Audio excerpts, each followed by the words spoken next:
But if you are able to get up every morning, have no passion, no drive, no motivation, no shit, and still get up with that kind of fire, you will be successful in life. I guarantee you that. To win, you gotta lose.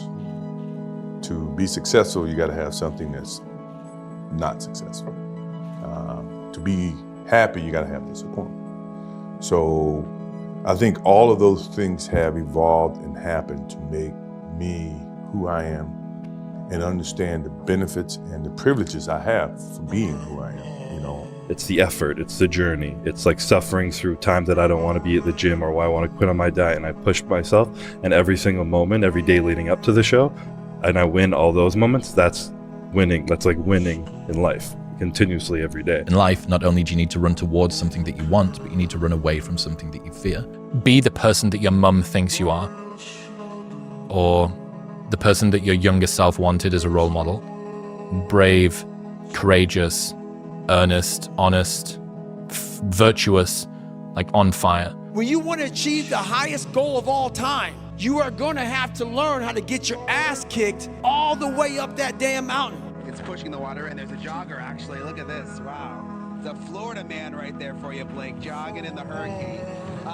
The aspect of being a failure doesn't come from the success in the end. It comes from if you really quit on yourself, or if you don't put in the effort you know you can put in, and you're kind of holding back on your true potential. You have to get up every day. When I get up out of bed, I strap up and I'm getting ready for fucking war. Because I know I'm coming in here. I know a bunch of bad shit's gonna happen that I'm gonna fucking deal with. And make that commitment that when I'm in the moment, I do something that commits me when I leave that moment. You get in state, you get inspired enough, or you get pissed off enough, something moves you and say, not another day, not an hour, I'm changing this, right? But then when you leave that moment and you get caught up with some meeting or something with your family or something in your social media, or email, or whatever it is, gradually you're in a different state, and then you don't fall through. And if you listen and you focus and you step out your comfort zone, you can achieve anything in life. Like I was nothing about 3 years ago. I'm here now. So I think if you listen and you focus and you just step out your comfort zone a little bit, who cares if you get embarrassed, you know? Anything can be impossible, but don't stop when you're tired. Stop when you're done. So remember that. Are you done? A lot of you are not done. I have to do more, and I have to do better, I have to be better, I have to work harder, I have to take myself to the limits and further, because now that's my standard. And now I need to overcome that standard to really impress anyone. I prefer negative visualization, which is, what if I keep doing what I'm currently doing for the next 10 years? What will my life look like then? That usually takes my current pain and then just magnifies it. And then that allows me to get my action threshold high enough that it goes over the edge so that I can take that first move. Quote from the ancient Greeks that says, live as though all your ancestors were living again through you. Doing the thing in spite of not wanting to do the thing is discipline, right? You don't need motivation to get yourself up to go and do a thing. You do everything in life that you do not want to do. You are unhappy 90% of your life. But that means that other people are eating because of you. They're living because of you. They're achieving because of you. You can hate each other as much as you want, but you have to fight these other legendary bad motherfuckers to yourself become a legend. I want you to know that these people aren't a bunch of elite special operations warriors. That's not who they are. They aren't a bunch of high-level athletes or highly screened and highly trained individuals. These are just normal people, really.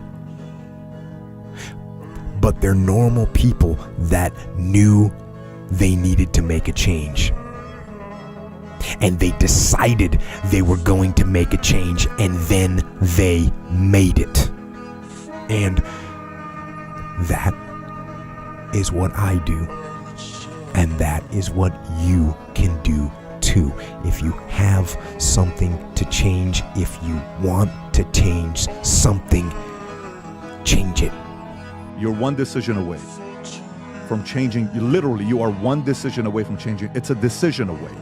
You're one decision away from changing your life. Most of the gains in life come from suffering in the short term so you can get paid in the long term. I think that's classic. Winning the marshmallow test on a daily basis. A habit missed once is a mistake. A habit missed twice is the start of a new habit. Never miss 2 days in a row. You want to be that motherfucker for your family. That when all hell breaks loose, they know that even though you're good by yourself, you got a family to take care of, and you have made enough for them that they fall on their fucking ass, you can pick them up. You have that potential. It's just you're not putting the effort into it. You are lazy. You want to fit into the group. You want to conform because it's easy. But your oddness, what makes you weird, what makes you different, this is who you are. And if you lose that, not only are you not going to be successful in life, you will also lose yourself. But, you know, there's something you have to say about testosterone. It can turn ugly, but it drives you. It makes you do things. It's got a positive element. It gives you ambition. It makes you go out and do things. 12,000 years ago, it made you go hunt mastodons and kill them with your other members, right? There should be positive things about being a man. And so then I don't want to stay in adolescence. Don't want to stay in this little cocoon with my mommy and my daddy in my home playing games. I want to go out in the world. I want to conquer. I want to have ambition. But if you don't, another one, if you don't lie awake at night thinking about it, you don't want it badly enough. So I think a lot of change is more about desire and understanding than it is about forcing yourself or trying to domesticate yourself. Like exceptional is like an obvious one, right? We use the word exceptional, like you are not like everyone else. But even saying it like that, like you are not like everyone else. And so if someone says you're not like everyone else, then you can just reframe that as like, I am exceptional. And that's not a bad thing.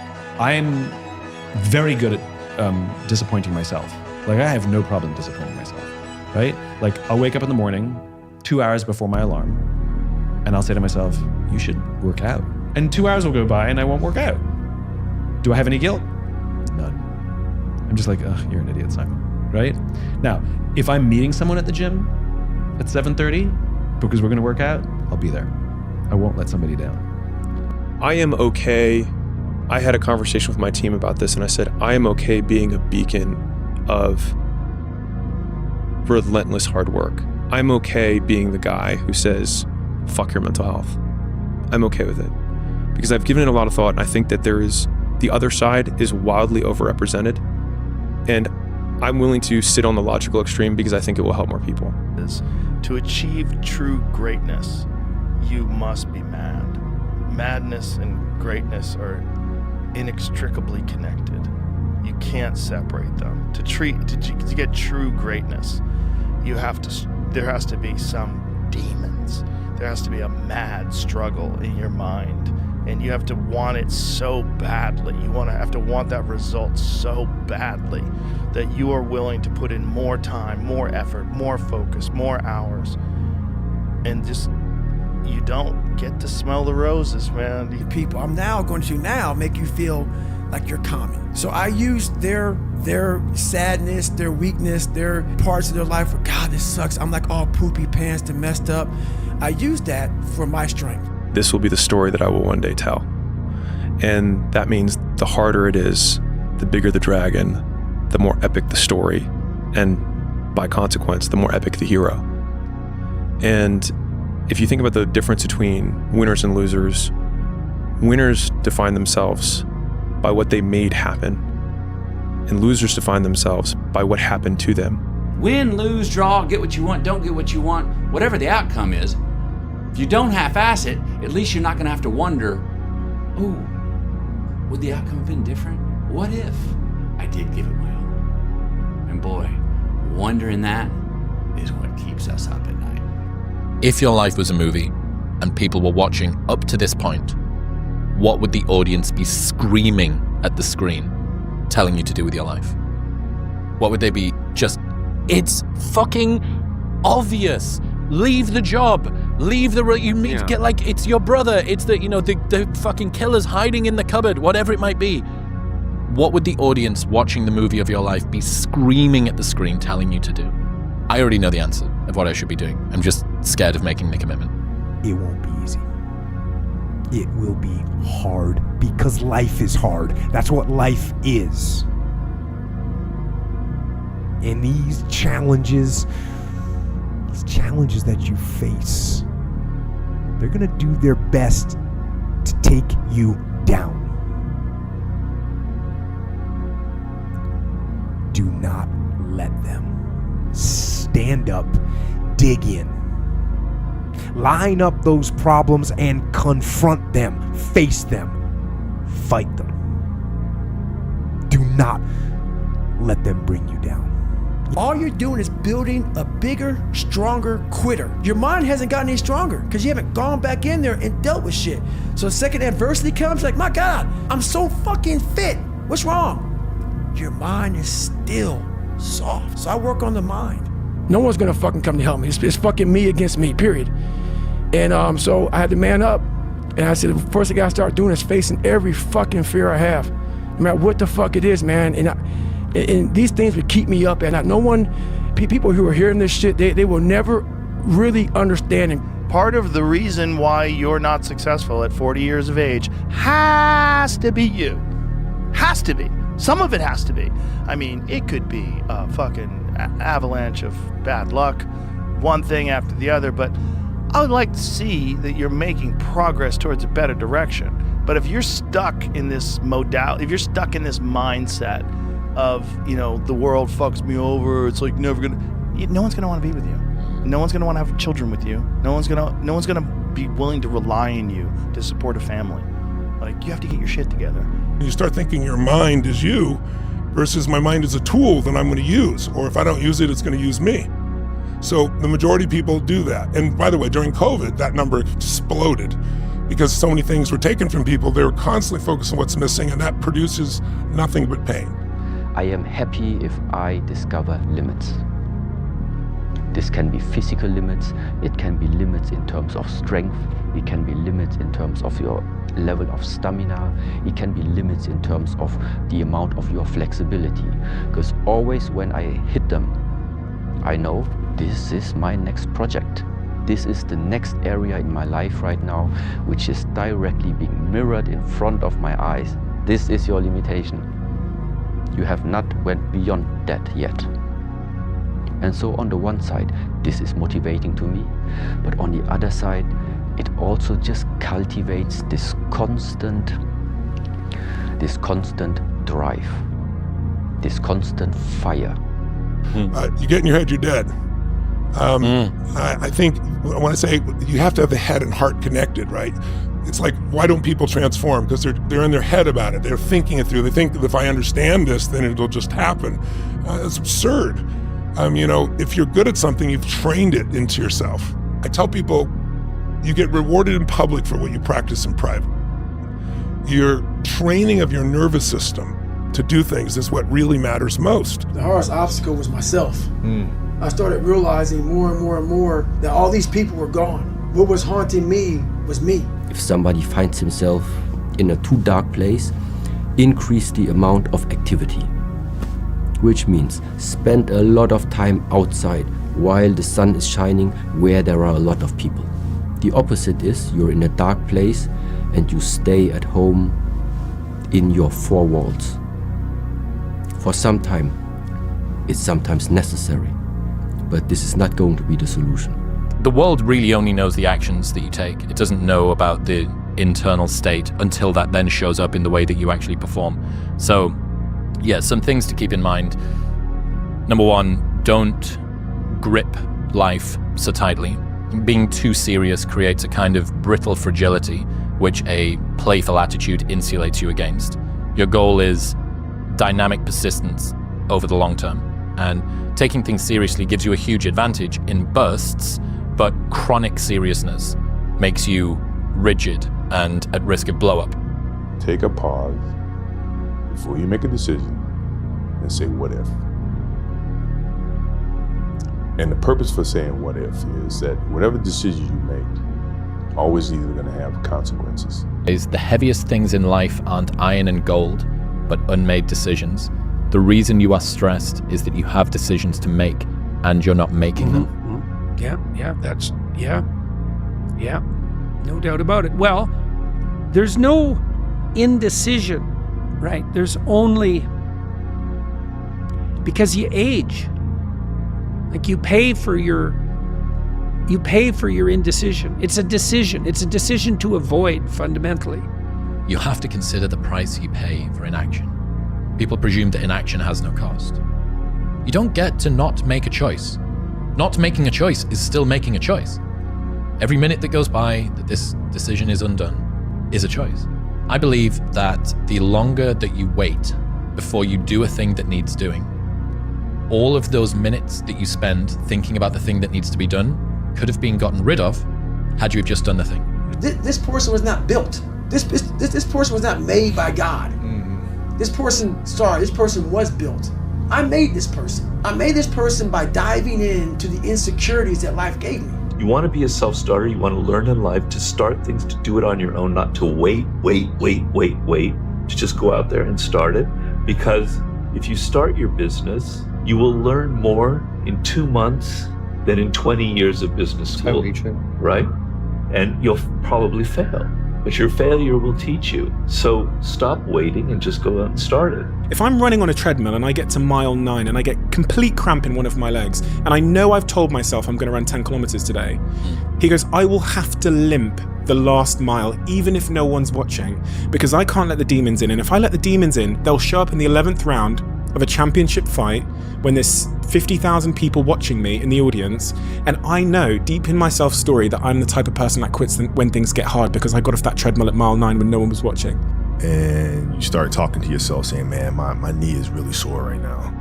Maybe I'm doing too much. Maybe I need to back off, man, my lungs are burning. Maybe I can just slow down here. I'll do like an extra 2 sets tomorrow. It'll be okay. Yeah. Right? That sort of stuff. Yes. Like that stuff's dangerous. Yes. And that's when you just gotta say, you know what? I'm not negotiating with myself. It's no good if people tell you to do things, if people tell you to work, if they force you to do this, A, B, and C. It has to come from within. You have to have initiative. You have to be motivated to do things. And what I've learned over the course of writing my 7 books and through the course of my whole life is that you master yourself through learning something that you love, that interests you. That's how you develop discipline. What happens is the more you have a specific plan like this where you're willing to do the ugly and run the numbers, your fear level diminishes to an extent.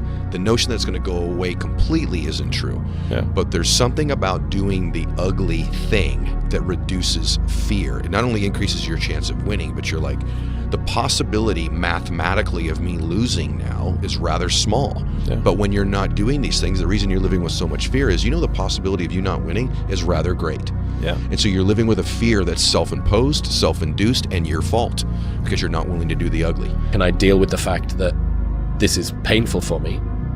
And the answer is, the fact that it is painful is the reason that it's working. Yeah. That if it wasn't you stepping out, everybody else that has to try and step out into this new life faces this same thing too. Every single person does. That's why most people don't do it. Yeah. Like, this is what hard feels like, and this is why most people don't win. So continuing to push through and almost seeing that level of discomfort as a signal, it's like a way marker that's been planted in the ground. Yes, more this way. Staying in the pain is what gives you the catalyst to learn how to get out of pain. And so rather than trying to pull your parachute, it's like, I have to trudge through this so that it forces me to learn the individual skills, the individual variables that affect this outcome. And that means I might have to take 20 more lashings to finally get it. And then at that point, it starts to tick up. Monday, get better. Tuesday, get better. Wednesday, get better, right? And you do that over a period of time, not like 1 month or 2 months. I mean, it's 3, 4, 5, 6, 7, 8, 9, 10 years. And then you can get to where you want to go. But I try to reframe that pain that comes from doing the things that I don't want to do the things that I do want to do, as the price tag required to become the person that I want to become. I just can't let it do it anymore. I'm going to have setbacks, I know. But if I'm feeling bad, that doesn't mean I'm doing bad. That doesn't mean I am bad. That doesn't mean that I can't still take some action. Because nothing changes and nothing changes, man. We'll sit around forever wondering, well, what if I was a dog catcher? Would I be the best? What if I was what if I'd worked on at Avalanche? The only way that we're going to be able to get past this and the way God is going to use me right now is for me to stop talking about the pain, stop talking about what happened, and do something about it. And that's where I'm at right now in this moment. Same analogy, disappointment to me, to win, you got to lose. To be successful, you got to have something that's not successful.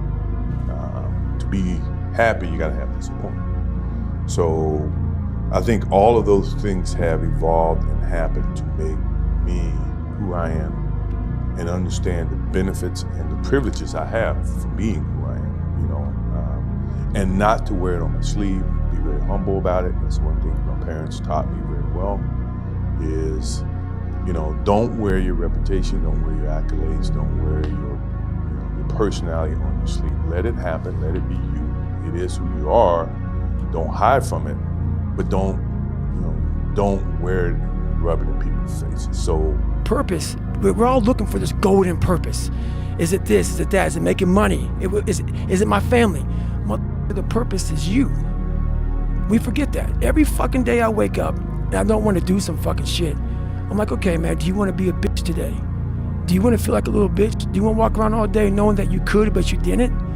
So it's perform without purpose. You have to learn how to get up and do shit when you ain't got no fucking 5K, no 10K, nothing. Nothing exists. Your life fucking sucks. You're in the fucking dungeon. But guess what, motherfucker? I'm still going to get it. If you're able to suppress, if you're able to outwork, outsuffer, be more conscientious, if you're able to put up with discomfort, basically, you're able to do things that most other people wouldn't want to do or couldn't do for longer than other people, society rewards you. So you are praised in public for this thing.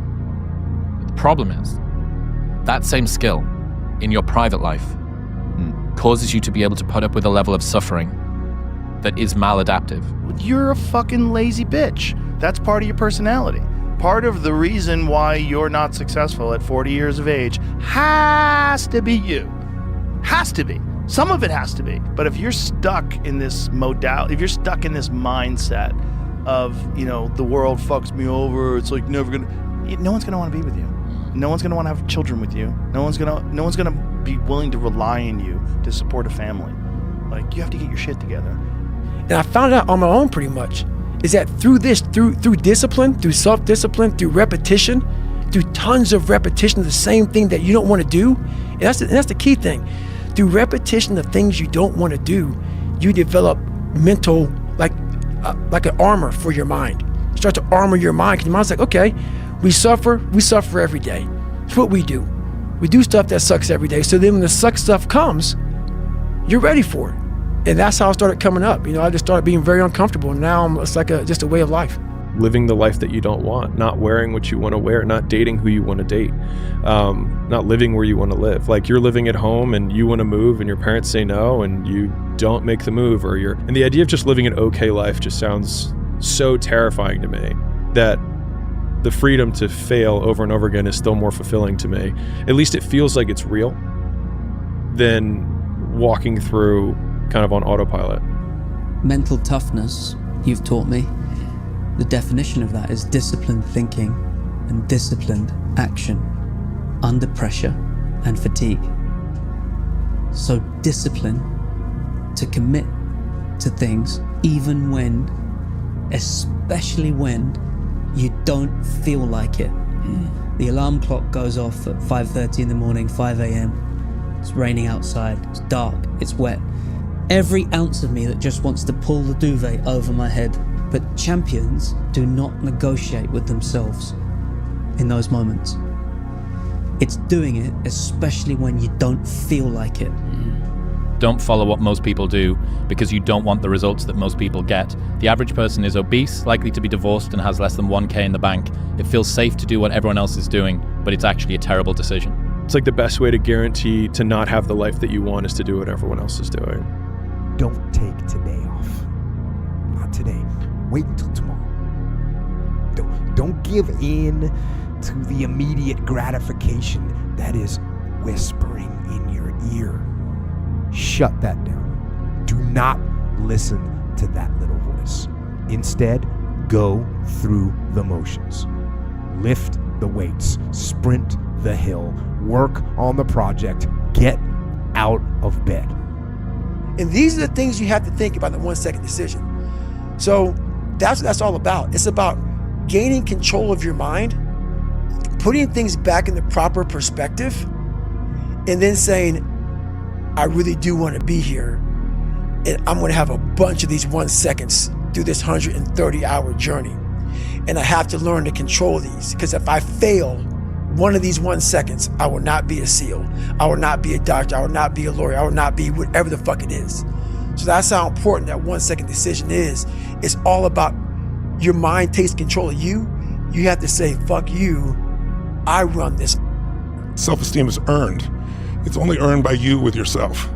You're not going to get self-esteem because everybody praises you. Someone can tell you your whole life that you're brilliant, you're a genius, you're beautiful, you're handsome, and you not believe it. Someone can tell you you're a piece of crap and you're never going to become anything. And there's a part of you can say, I'll show you, as many people have, and then they develop drive out of it, right? So it's really, self-esteem comes from doing incredibly difficult things where you know you pushed yourself. It's not virtue signaling.